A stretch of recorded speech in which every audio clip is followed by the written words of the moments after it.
Uh, जी welcome to the new video of the first year computer science chapter number 1। तो last video हमने देखा था कि फ्रेमवर्क एंड सॉफ्टवेयर डेवलपमेंट क्या होते हैं। इस वीडियो में जो है हमने इसके ऊपर थोड़ी सी पहले बात की हुई है, लेकिन इसके ऊपर थोड़ा सा फिर से हम ज़रा गो थ्रू कर लेते हैं कि स्टेजेस ऑफ सॉफ्टवेयर डेवलपमेंट क्या है। स्टेजेस ऑफ सॉफ्टवेयर डेवलपमेंट, ठीक है। तो आपने याद रखने कि ना कभी भी सॉफ्टवेयर जो है, अब कोई भी बिजनेस है या कोई भी क्लाइंट है किसी सॉफ्टवेयर कंपनी या सॉफ्टवेयर हाउस के पास जाता है, तो कभी भी ऐसा नहीं होता कि वो ओवरनाइट जो है वो सॉफ्टवेयर को बना देते हैं, ठीक है।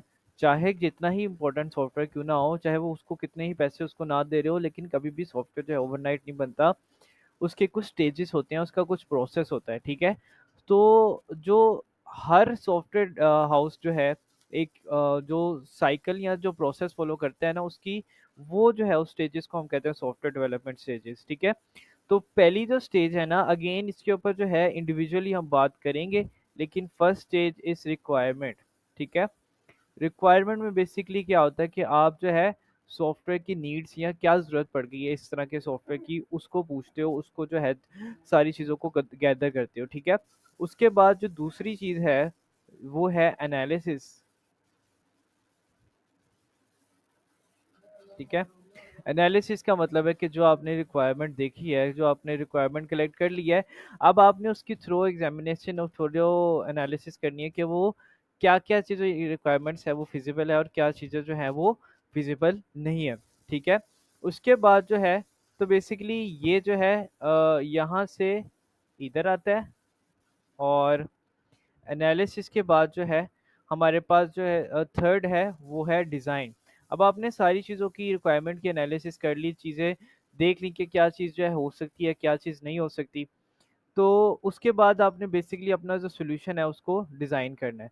जब सॉल्यूशन आपका डिज़ाइन हो गया, आपने उसको जो है ऑन पेपर डिज़ाइन कर दिया, फिर आपने उसकी क्या करनी है, उसकी कोडिंग करनी है या उसकी इम्प्लीमेंटेशन करनी है, ठीक है।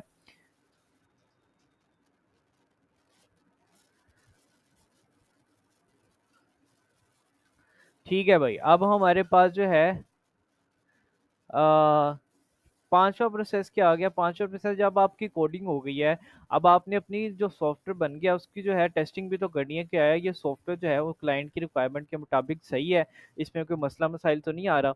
जब आपका ये वाला टेस्टिंग वाला फेज हो जाता है ना, तो आप कहते हो कि जी हाँ भाई, हमारा जो है सॉफ्टवेयर सही है। फिर आप वो सॉफ्टवेयर जो है अपने क्लाइंट को दे देते हो कि आप उसको यूज़ करो, ठीक है। ले जब आपका सॉफ्टवेयर की टेस्टिंग हो जाती है, क्लाइंट भी राज़ी हो जाता है, फिर आप उसकी मेंटेनेंस पे काम कर देते हो कि जो भी आगे से उसका कोई मसला होगा, जो भी काम होगा वो आपकी टीम जो है उसको मेंटेन करेगी। यहाँ से ना, यहाँ से टेस्टिंग के बाद मेंटेनेंस आ जाती है। अब यहाँ से जो है आपकी बुक में जो है मेंटेनेंस के बाद में एरो वापस भी जा रहा है, तो इस स्टेज के बाद एरो यहाँ पे भी जाएगा, टेस्टिंग भी वापस जा सकती है, इसके बाद कोडिंग भी इम्प्लीमेंटेशन जा सकती है। इसका मैं मतलब आपको बताता हूँ कि क्यों ऐसा है।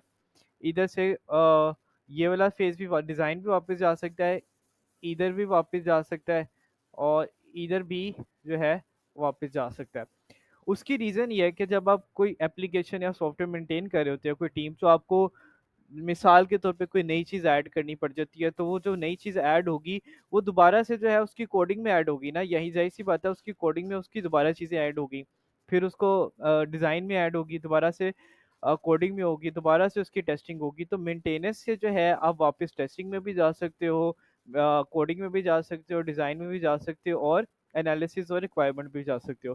तो ये 6 स्टेजेस जो हैं सबसे इम्पोर्टेंट है सॉफ्टवेयर डेवलपमेंट में, ठीक है। अगली वीडियो में जो है हम रिक्वायरमेंट जो है उसको डिटेल में पढ़ेंगे, ठीक है। तो इस वीडियो में इतना ही, see you in the next one.